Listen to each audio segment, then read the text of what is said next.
Welcome back to the field. It's a week of July 29th, and recovering from week 10 days ago, hailstorm. Got through evaluating everything. Got lucky in a lot of areas. We just had some minor leaf stripping. Did have a lot of fields with some 20 to 60% leaf loss. One thing that we've noticed, unfortunately, you know, we probably had above average biomass or leaf area to begin with, as healthy as the corn had been. So we're optimistic that we still have a lot of leaf area, or enough leaf area to, you know, photosynthesize all the energy that's required for ear fill, kernel fill, and development. So we'll keep you posted on that as we continue to evaluate things. Some of the things that we continue to struggle with, spider mites are prevalent in almost every field. It seems like if you look hard enough, you can find them. We have been seeing success with Oberon or Zeal, and we have been including a knockdown Lorsban or generic Lorsban type product. We've seen really good control with that mix.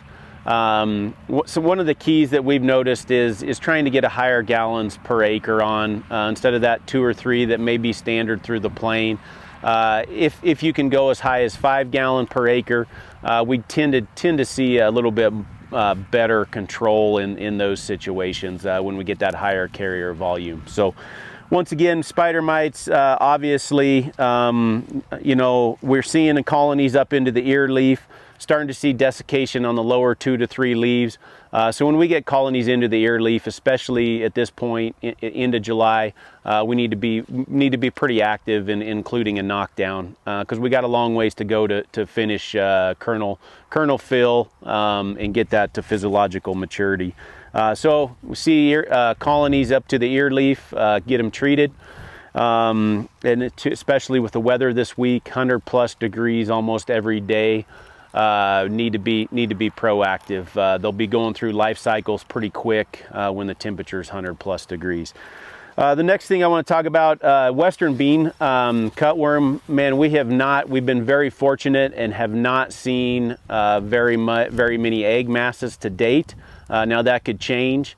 But really, I don't think we've scouted a single field that has been above a threshold of what we typically use as 8% infestation with Western Bean.